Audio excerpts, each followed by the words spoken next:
नमस्कार दोस्तों, मेरा नाम है विजय कुमार गिरी और मैं आप लोगों का एक बार फिर से स्वागत करता हूं अपने यूट्यूब चैनल जिसका नाम है सुहा क्लासेस फॉर एग्रीकल्चर। दोस्तों, आज हम लोग पढ़ने वाले हैं फाउंडेशन बैच जो मैंने आप लोगों के लिए लॉन्च कर रखा है यूट्यूब पर बिल्कुल फ्री ऑफ कॉस्ट। उसमें आज हम लोग एग्रोनॉमी का 24वां लेक्चर पढ़ेंगे और इसमें मैं क्या पढ़ाने वाला हूँ।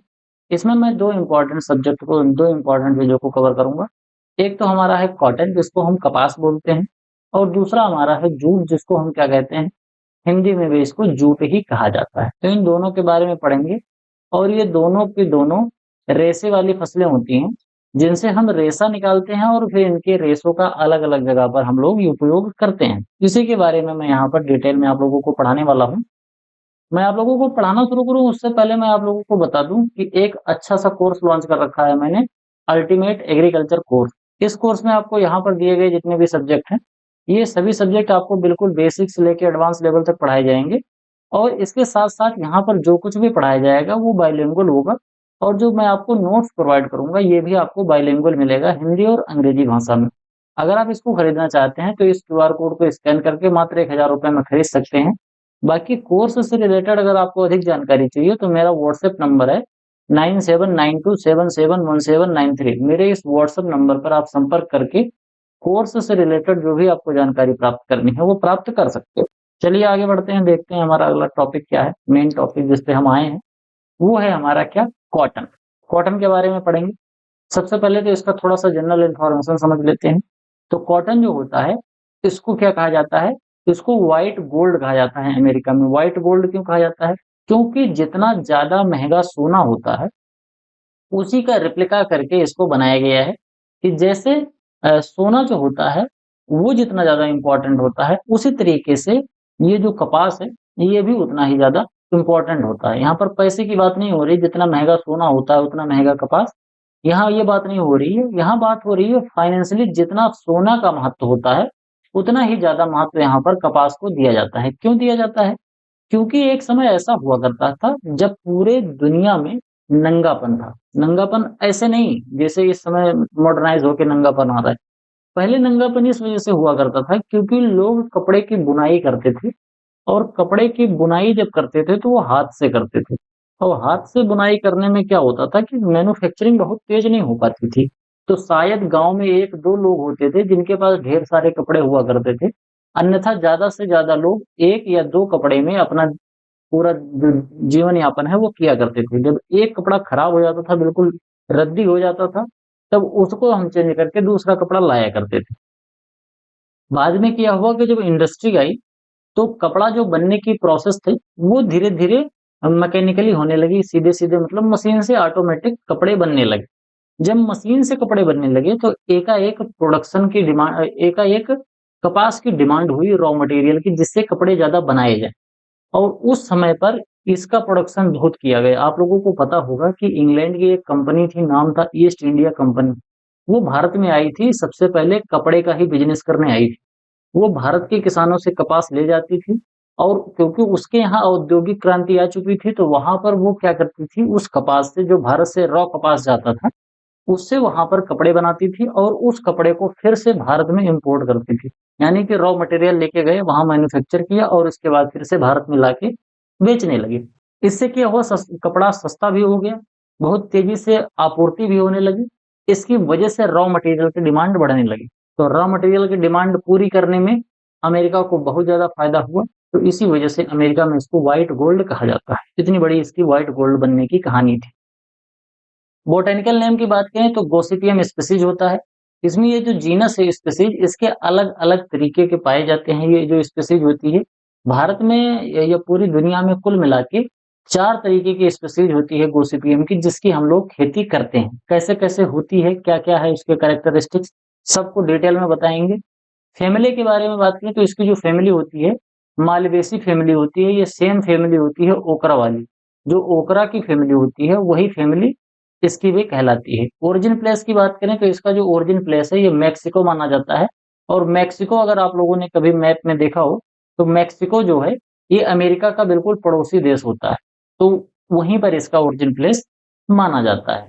बात करेंगे कॉटन की जो अलग-अलग स्पीशीज़ है, वो कौन-कौन सी हैं? जैसे एक तो हमारा देसी या फिर ओल्ड वर्ल्ड कॉटन होता है, जिसको हम देसी कपास कहते हैं। तो देसी कपास में हमारे पास 2 स्पीशीज हैं। इन दोनों स्पीशीज को ध्यान से देखिए। एक तो है हमारा गोसिपियम अर्बोरियम, दूसरा है हमारा गोसिपियम हर्बेसियम। क्या है? अर्बोरियम और हर्बेसियम है। यहाँ तक बात समझ पा रहे हो? अर्बोरियम और हर्बेसियम, ये 2 हमारे पास देसी कॉटन होते हैं। इसके बाद अगला आता है हमारा अमेरिकन कॉटन या फिर न्यू वर्ल्ड कॉटन। एक ओल्ड वर्ल्ड कॉटन होता है, एक न्यू वर्ल्ड कॉटन होता है। तो जो न्यू वर्ल्ड या फिर अमेरिकन कॉटन होता है, इसमें 2 स्पीशीज आती है। 2 स्पीशीज कौन-कौन सी? एक तो गोसिपियम हिरसुटम है और दूसरा कौन-सा है? गोसिपियम बार्बाडेंस है। तो यहाँ पर टोटल कितने हो गए? 1, 2, 3 और 4। यही चारों अभी मैंने बोला था कि इन्हीं चारों की हम लोग खेती करते हैं। ठीक, कौन-कौन सी? Gossypium arboreum, Gossypium हर्बेसियम, Gossypium hirsutum और गोसिपियम बार्बाडा। जिसमें ये गोसिपियम अर्बोरियम और हर्बेसियम जो है, ये दोनों किसके होते हैं? ये देसी कपास होते हैं। और गोसिपियम हिरसुटम और बार्बाडेंस जो होते हैं, ये किसके होते हैं? हिरसुटम और बार्बाडेंस ये दोनों के दोनों हमारे किसके होते हैं? ये अमेरिकन कॉटन के होते हैं। यहाँ तक बात समझ में आई? अब हम इसकी हाइट की बात करें, तो जो गोसिपियम अर्बेरियम होता है, ये अर्बोरियम, इसकी जो हाइट होती है 1.5 मीटर से 2 मीटर पौधे की हाइट होती है, मतलब काफी ज्यादा लंबा होता है। सबसे लंबाई सबसे ज्यादा इसी की होती है। बाकी जो दूसरा है, इसकी भी लंबाई होती है लेकिन थोड़ा-सा इससे कम होती है। और इसकी जो लंबाई होती है, दोनों की लगभग 1.5 मीटर के आसपास होती है। तो देसी कपास जो होता है, इसकी हाइट ज़्यादा होती है और इसकी हाइट कम होती है। इसके अलावा अगर हम बात करें तो इसके फाइबर की लेंथ की, तो फाइबर की लेंथ जो देसी कपास होता है, इसकी फाइबर लेंथ थोड़ी-सी लो होती है, मतलब छोटे-छोटे लेंथ का होता है। जब हम कपास निकालते हैं ना, तो कपास की रुई के जो रेशे होते हैं, यहाँ पर उसकी लेंथ की बात हो रही है। तो मैक्सिमम जो होता है वो इसी के आसपास पाया जाता है। जैसे 1.25 सेंटीमीटर से लेके 2 सेंटीमीटर के आसपास तक का होता है। कई बार ये 2.5 सेंटीमीटर तक भी हो जाता है, कोई दिक्कत वाली बात नहीं है। लेकिन जो हमारा अमेरिकन कॉटन है, अगर हम इसको देखें, तो इसकी जो औसत लंबाई होती है, इसके रेशे की, वो थोड़ी-सी ज़्यादा होती है, चाहे वो हिरसुटम हो, चाहे बार्बाडेंस हो। समझ गए?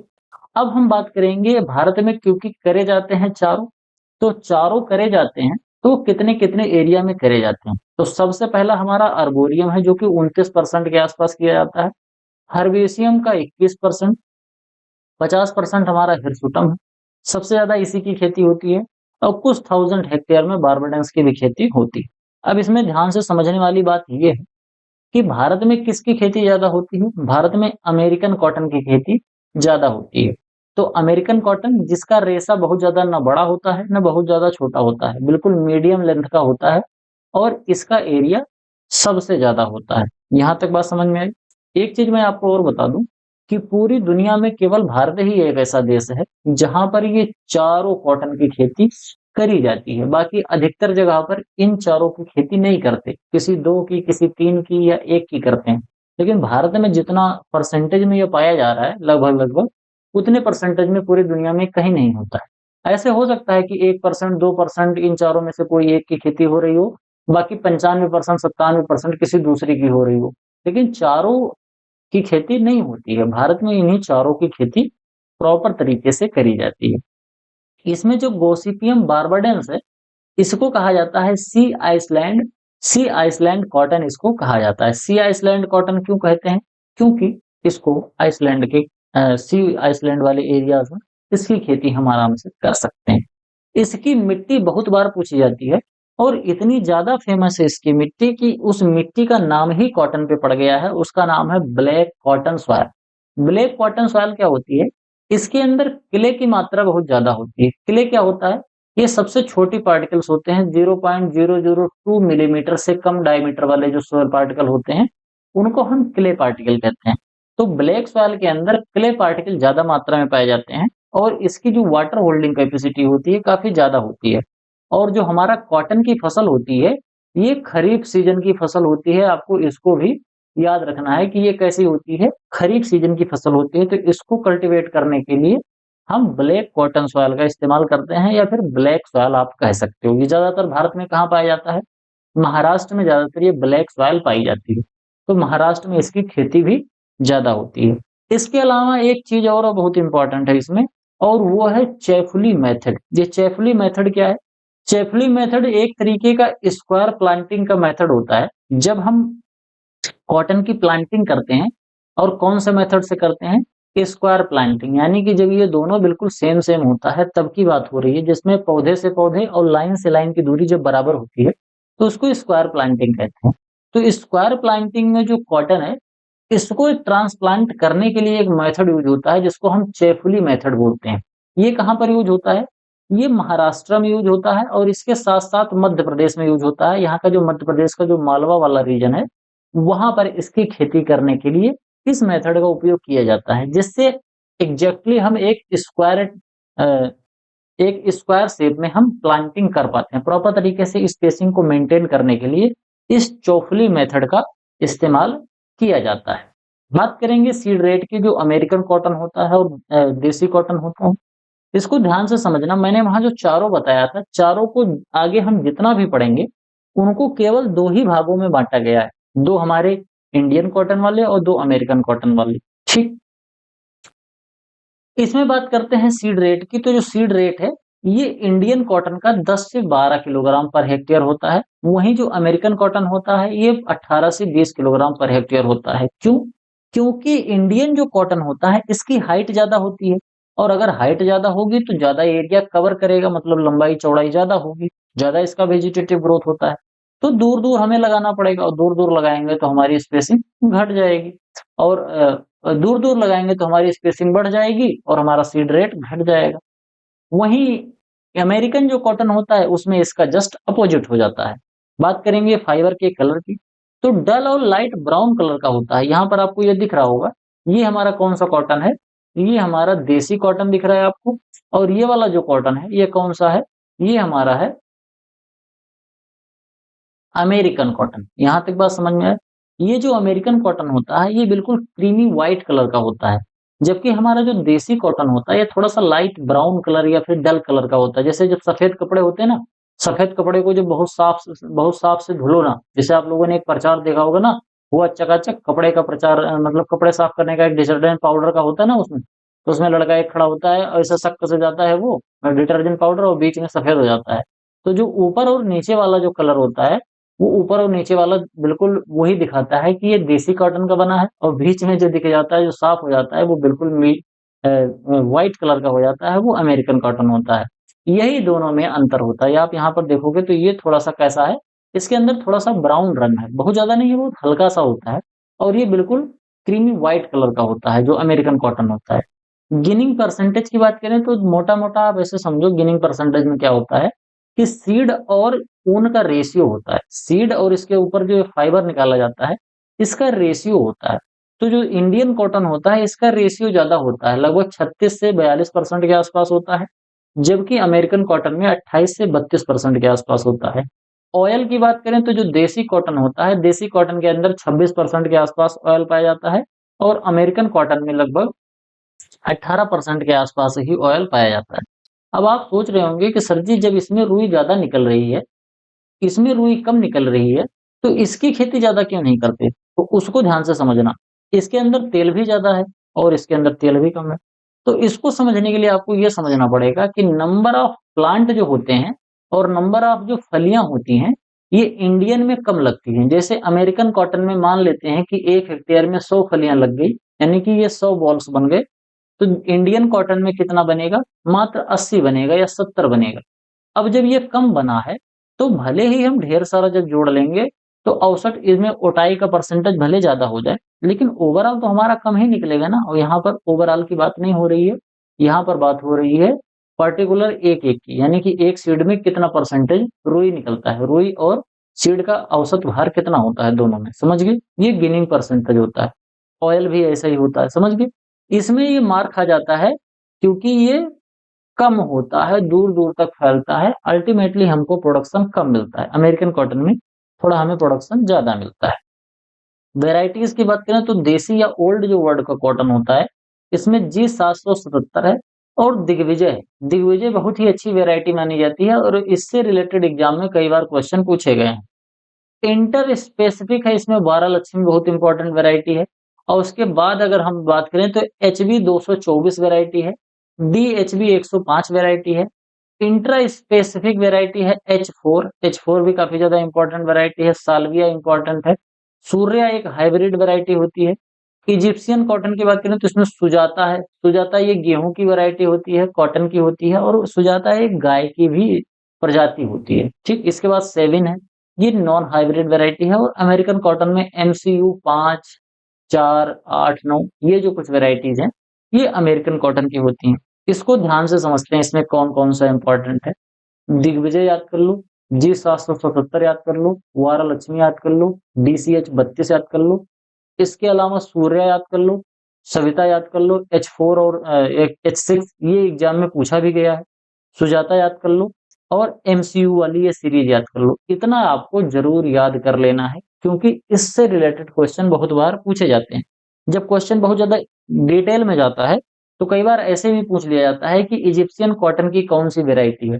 इस तरीके के क्वेश्चन ज्यादातर JRF और SRF में पूछे जाते हैं। आगे हम बात करेंगे मिनिमम सपोर्ट प्राइस की। तो इसमें जो H777 है, H4 है और F414 है, इस तरीके की जो वेराइटीज होती हैं, क्योंकि इनका प्रोडक्शन ठीक ठाक होता है, इनकी क्वालिटी भी अच्छी होती है, इसीलिए गवर्नमेंट इस पर MSP देती है। अगर इस तरीके का कॉटन है तो इस पे MSP गवर्नमेंट के द्वारा दिया जाता है।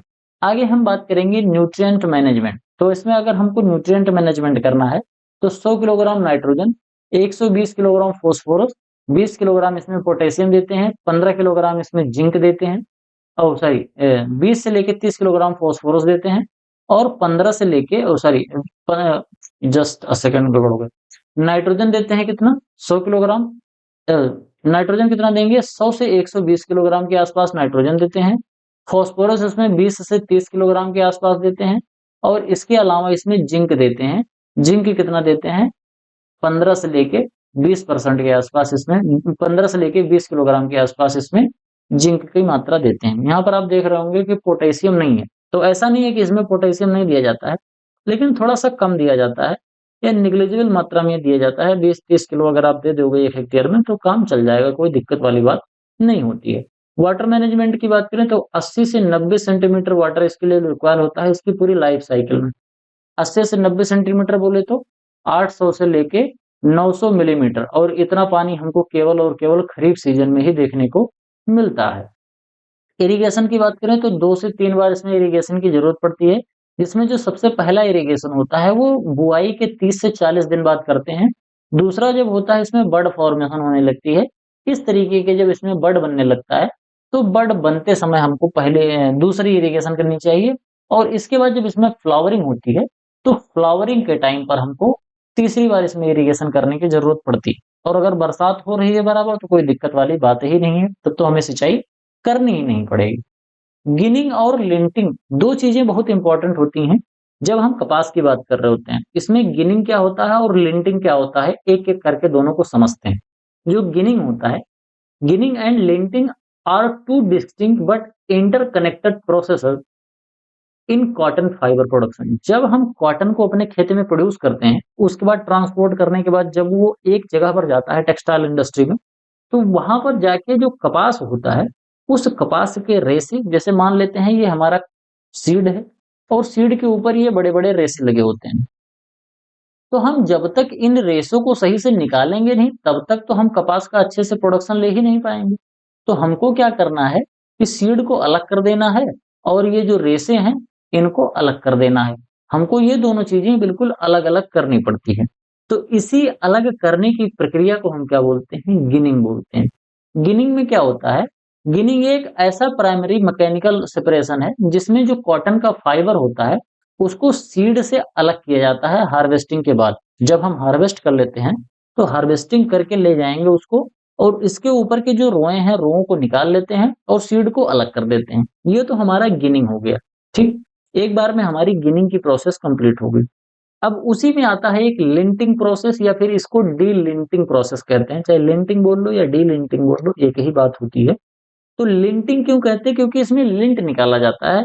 और डीलिंटिंग क्यों कहते हैं, क्योंकि लिंटिंग और सीड को अलग किया जाता है। इसमें क्या होता है कि जब एक बार गिनिंग हो जाती है तो गिनिंग होने पर जो फाइबर होते हैं, जो मोटे मोटे और बड़े बड़े फाइबर होते हैं, उनको हम निकाल लेते हैं। फिर इसमें कुछ छोटे छोटे महीन फाइबर बच जाते हैं। तो क्या करना होता है, removal of the short residual fibres, जो छोटे छोटे बहुत महीन महीन से और रेजिडुअल जो फाइबर बच जाते हैं गिनिंग के बाद उसको निकालते हैं, तो इसको हम क्या बोलते हैं? इसको बोलते हैं लिंटिंग। इसमें लिनर्स होते हैं जो कि रिमेन अटैच रह जाते हैं गिनिंग पर। गिनिंग जब हम करते हैं तो ये सभी थोड़े-थोड़े जो छोटे-छोटे फाइबर होते हैं ये उसी में अटैच रह जाते हैं। तो इसको भी हम निकालते हैं। तो कब निकालते हैं? गिनिंग में निकालते हैं। अगर कोई आपसे पूछे कि हार्वेस्टिंग के बाद लिंट निकालते हैं और उसमें तो कौन सी प्रोसेस पहले करते हैं? जब हम रुई निकालते हैं तो पहली प्रोसेस कौन सी करते हैं? तो सबसे पहली प्रोसेस हम करते हैं गिनिंग और दूसरी बार हम फिर करते हैं लिंटिंग। समझ गए? गिनिंग और लिंटिंग आई होप आपको अच्छे से समझ में आया होगा। अब हम यहाँ बात करेंगे गिनिंग परसेंटेज की। सबसे पहले weight of lint upon weight of seed cotton. ध्यान से समझो। हमने क्या कर दिया? हमने कर दिया, मान लेते हैं कि हमने 32 किलोग्राम लिंट निकाल लिया। कितना निकाल लिया? 32 किलोग्राम लिंट निकाल लिया। इसके अलावा हमने सीड निकाल लिया। कितना सीड निकाल लिया? मान लेते हैं 100 किलोग्राम सीड निकाल लिया। जब हम 100 किलोग्राम सीड निकाल रहे हैं तो हमें 32 किलोग्राम लिंट मिल रहा है। समझ गए यहाँ तक बात? अब इसको अगर हम 100 से मल्टीप्लाई कर देंगे तो हमारा क्या निकल के आएगा? तो हमारा निकल के आएगा लिंटिंग परसेंटेज, यानी कि 32% के आसपास इसके अंदर लिंटिंग पाया जा रहा है। इसमें वेट ऑफ सीड कॉटन है। केवल यहाँ पर सीड की बात हो रही है, समझ रहे हो? कॉटन के केवल सीड की बात हो रही है। कॉटन सीड की बात हो रही है जिसमें कॉटन और सीड दोनों लगा हुआ था और लिंट, इसमें लिंट निकाल लिया गया। इसमें ध्यान से समझना, इसमें सीड कॉटन की बात हो रही है, नहीं तो आप सीधे सीधे समझ लो सीड की बात हो रही है, गड़बड़ हो जाएगा तब। अगला है गोसिपियम हिरसुटम, जिसको अमेरिकन कॉटन कहते हैं। अमेरिकन कॉटन के अंदर 28 से लेके 32% के आसपास लिंट निकलता है, गिनिंग निकलता है, यानी कि इसमें रुई लगभग 28 से 32% के आसपास रुई निकल जाती है। बाकी इसके अंदर क्या होता है? बाकी इसके अंदर सीड होता है। कितना सीड होगा? 70-72। ठीक है। अगला है हमारा गोसिपियम अर्बोरियम और गोसिपियम हर्बेसियम। तो गोसिपियम अर्बोरियम और हर्बेसियम जो होता है अपना देसी कॉटन, इसके अंदर 36 से लेके 42% के आसपास गिनिंग परसेंटेज होता है। The fibre colour of desi cotton is dull and brown while the American cotton has the creamy and white colour. ये चीज मैं आपको बता चुका हूँ। आगे हम बात करेंगे इसमें, अगला इंपॉर्टेंट पॉइंट है वो क्या है?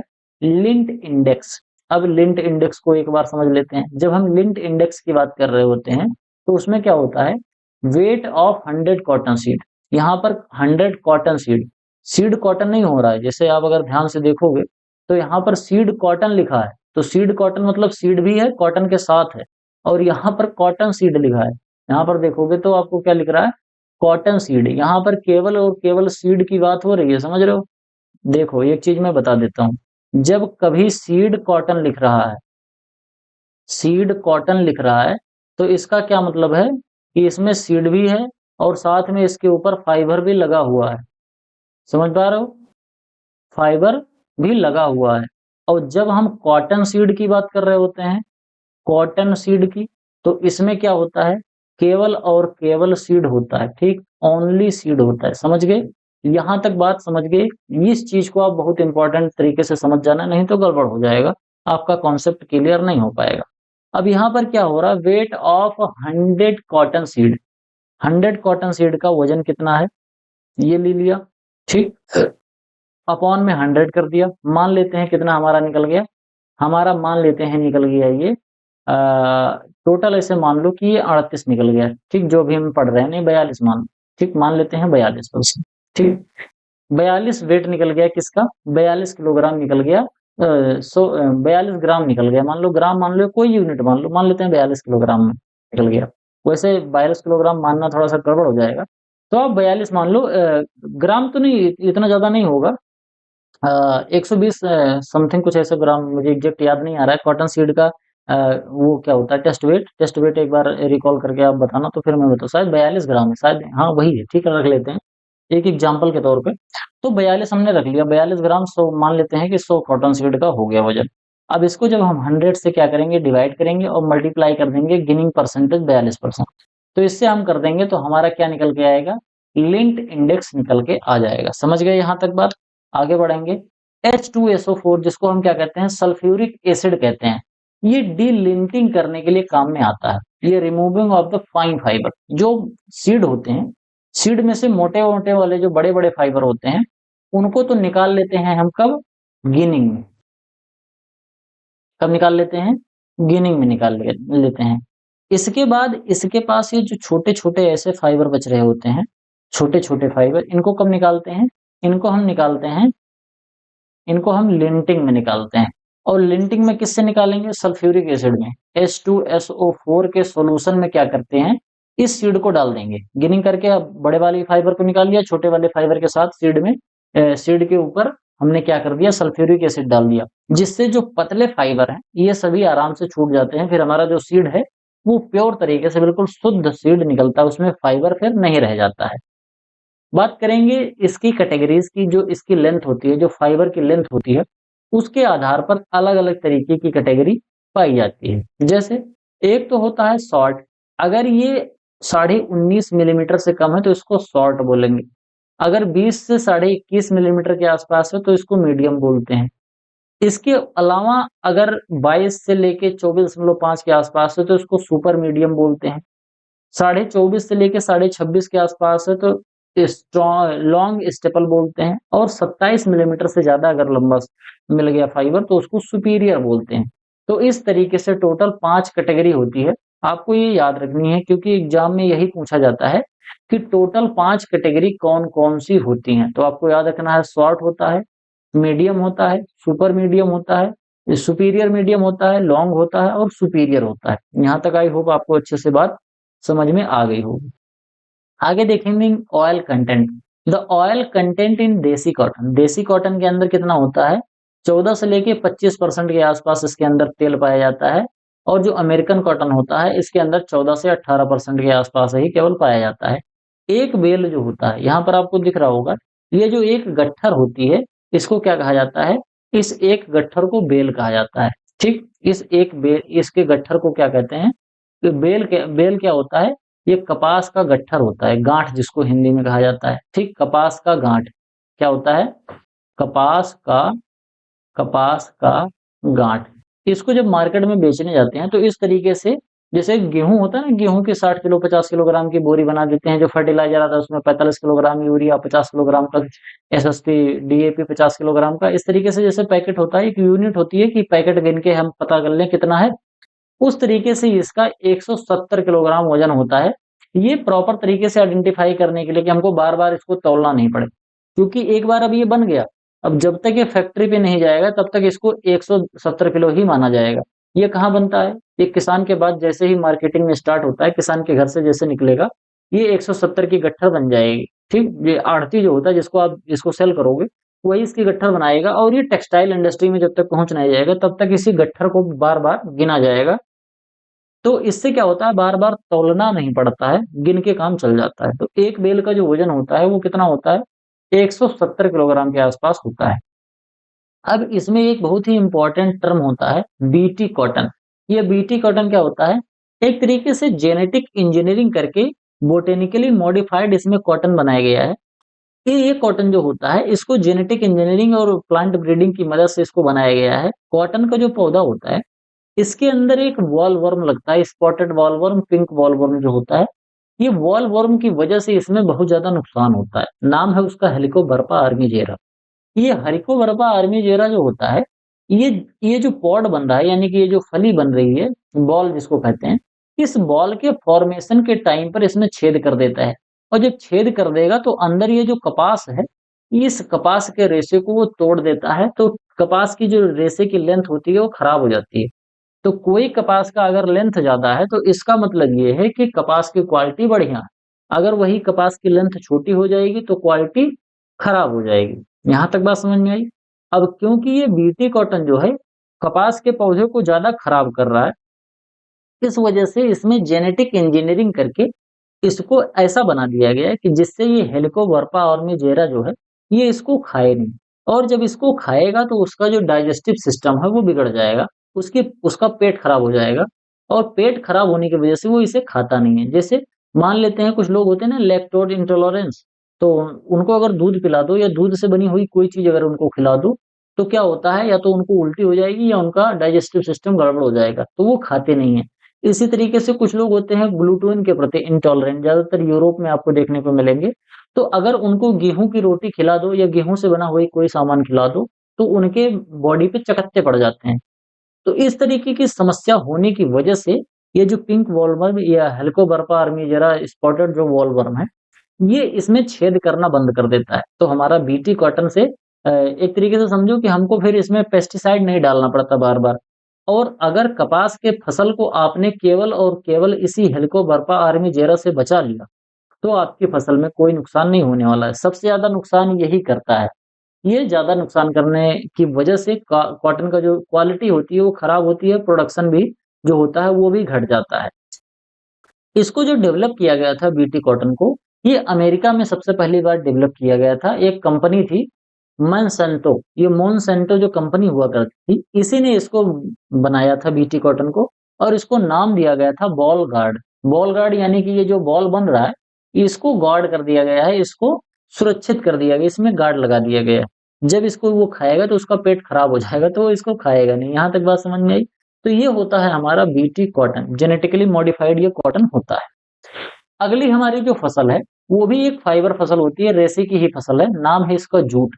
जूट के ज्यादातर बोरे बनाए जाते हैं, और भारत में जब बहुत ज्यादा गरीबी हुआ करती थी, तो कॉटन का उत्पादन करना थोड़ा मुश्किल होता था इसी हेलिकोबार्पा आर्मीजेरा की वजह से, और हर जगह ये उत्पादन नहीं हो पाता था। बनाना भी बड़ा मुश्किल होता था, और कॉटन के रेशे छोटे-छोटे हैं तो उसमें बहुत मेहनत पड़ती थी। तो इसी वजह से कॉटन के कपड़े जो नहीं पहन पाते थे, वो जूट के कपड़े पहनते थे। क्यों? क्योंकि जूट के रेशे बहुत लंबे-लंबे होते हैं। जूट के रेशे 5-6 फीट तक लंबे होते हैं। मतलब जितना बड़ा पूरा पौधा होगा कॉटन का, वो एक ही रेशे का हो सकता है। तो इसके रेशे काफ़ी ज़्यादा लंबे होते हैं। तो इस वजह से लोग इसके कपड़े बना के पहना करते थे। वैसे अगर हम इस समय की बात करें, तो इस समय ये लोग पहनते नहीं हैं। इसका ज़्यादातर इस्तेमाल किया जाता है गनी बैग बनाने में, और जो हमारा गेहूँ चावल के जो कट्टे आते हैं, तो गेहूँ चावल के जो कट्टे बनाने के लिए इसका इस्तेमाल किया जाता है। तो इसकी अगर हम बात करें, तो जूट का ये जो फाइबर होता है, यहाँ पर आपको जो दिख रहा है, जैसे कपास में मैंने आपको बताया कि सीड के ऊपर के वो रोए होते हैं, ठीक? सीड के ऊपर सीड हेयर होते हैं, उसको यूज़ किया जाता है रेशे के तरीके से। लेकिन जूट में ये चीज़ नहीं होती है। जूट में क्या होता है, जूट का जो स्टेम होता है, अगर स्टेम के हम इस तरीके से काटेंगे, तो काटने के बाद क्या दिखेगा हमको, बीच में तो ये पिथ दिखता है। इसके अलावा इसमें एपिडर्मल हेयर दिखता है बिल्कुल बाहर। अंदर इसके होता है एपिडर्म्स, हाइपोडर्मिस, और इसके बाद पेरेन्काइमा। तो इसके अंदर ये जो पेरेन्काइमा होता है, इसी पेरेन्काइमा जो होता है, ये वाला पेरेन्काइमा अगर आपको दिख रहा है, ये वाला जो पेरेन्काइमा होता है, इसी के अंदर फाइबर होता है, या इसी ऐसा समझो कि ये फाइबर से ही बना होता है पेरेन्काइमा। तो पेरेन्काइमा के अंदर वाला जो फाइबर होता है, इसी फाइबर को यूज किया जाता है। अगर कभी भी आप इसको देखोगे, तो ये जो पूरा पौधा है, आपको ये दिख रहा होगा, ये पूरा इसे लेटा हुआ गिरा पड़ा है। तो इसको जब आप देखोगे, तो इसके ऊपर ये एपिडर्मल हेयर भी रहता है, एपिडर्मिस भी रहता है, हाइपोडर्मिस भी रहता है। ये 3 लेयर ऊपर रहती है। हम क्या करते हैं, इसकी रेटिंग करवाते हैं। अभी मैं आगे उसको बताऊँगा। रेटिंग जब करते हैं, तो एपिडर्मल हेयर, एपिडर्मिस और हाइपोडर्मिस, ये जो तीनों लेयर है ऊपर वाली, ये तीनों लेयर सड़ जाती हैं, खराब हो जाती है। फिर हमारा बचता है पेरेन्काइमा। अब ये पेरेन्काइमा में जब आता है, तो पेरेन्काइमा के अंदर भी जितनी चीजें हैं वो सभी फर्मेंट होके सड़ जाती हैं, खराब हो जाती हैं। केवल फाइबर बचता है, फाइबर इजीली फर्मेंट नहीं होता। तो उस टाइम तक हम इसको फर्मेंट करते हैं, मतलब ऐसा समझो कि सड़ाते हैं, पानी में डाल के उसको सड़ाते हैं। जब ये प्रॉपर तरीके से सड़ जाता है, तो सड़ने के बाद फाइबर बचा रहता है, और उसी टाइम पर हम इसको निकाल लेते हैं। तो इसको हम यूज कर लेते हैं, पेरेन्काइमेटस जो फाइबर फाइबर होता है, उसको हम रेशे के तरीके से यूज करते हैं। इसके बाद जो स्टेम होता है, जिसमें एंडोडर्मिस पाया जाता है, फिर पेरिसाइकिल पाया जाता है, वेस्कुलर बंडल होता है, और इसके अलावा इसके अंदर पिथ पाया जाता है। ये सभी चीजें यहाँ पर आपको ये स्टेम के तरीके से दिख जाती हैं। मोटा-मोटा अगर हम बात करें, तो इसका छिलका निकाल लेते हैं। ठीक, छिलके से क्या बनता है, जूट के छिलके से ही फाइबर बनता है। ठीक, बात करेंगे जूट की क्रॉप जो होती है, इसका कोई भी हाइब्रिड सीड नहीं होता है। एक चीज इनमें बहुत लोग पूछते हैं, कहते हैं जूट की जो क्रॉप होती है, इसकी जो वाटर रिक्वायरमेंट होती है वो बहुत ज्यादा हाई होती है, ऐसा बहुत लोग कहते हैं। लेकिन ऐसा बिल्कुल नहीं है। ये वाटर रिक्वायरमेंट इसकी हाई नहीं होती है, ये वाटर लॉगिंग के प्रति रेजिस्टेंट होती है। क्या होती है? वाटर जो लॉगिंग होती है, ये वाटर लॉगिंग के प्रति क्या होती है? रेजिस्टेंट होती है। यहां तक बात समझ में आया? ऐसे समझो कि अगर इस जूट के फसल को, क्योंकि ये ज्यादातर वेस्ट बंगाल में ग्रो किया जाता है और वेस्ट बंगाल में बाढ़ बहुत ज्यादा आता है क्योंकि ढेर सारी नदियां हैं, वहां जाता है तो बाढ़ ज्यादा रहता है, तो ज्यादातर ये वाटर लॉगिंग कंडीशन में ग्रो किया जाता है। तो लोग समझते हैं कि इसकी पानी की रिक्वायरमेंट ही ज्यादा है। ऐसा नहीं है, इसकी पानी की रिक्वायरमेंट ज्यादा नहीं होती है, लेकिन ये वाटर लॉगिंग कंडीशन को रजिस्ट कर लेता है। इसी वजह से लोग समझते हैं कि ये पानी में ही खड़ा रहेगा तो अच्छे से ग्रो होगा। ये एक मिसकंसेप्शन होता है। तो आपको याद रखना है कि जो जूट की फसल होती है, इसकी वाटर रिक्वायरमेंट हाई नहीं होती है, वाटर लॉगिंग के प्रति ये रेजिस्टेंट होता है। अगर खेत में जल भराव हो गया है तो ये भी अच्छे तरीके से ग्रो हो जाएगा, कोई दिक्कत नहीं होती है। बात करेंगे इसमें जूट की, तो दो तरीके के जूट होते हैं। एक तो व्हाइट जूट होता है जिसके रेशे सफेद या क्रीम व्हाइट कलर के होते हैं, और एक ब्लैक जूट होता है जिसको टोसा कहा जाता है, काली जूट या फिर टोसा कहते हैं।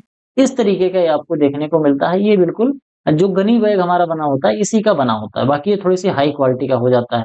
बात करेंगे कैसे बोटेनिकल नेम की, तो इसका जो बोटेनिकल नेम होता है वो क्या होता है? Corchorus capsularis. क्या होता है? Corchorus capsularis. और दूसरा जो है कारकोरस ओलिटोरियस। ओलिटोरियस में कौन सा होता है? ये ब्लैक जूट का होता है। और कैप्सुलेरिस जो होता है ये सफेद जूट का होता है।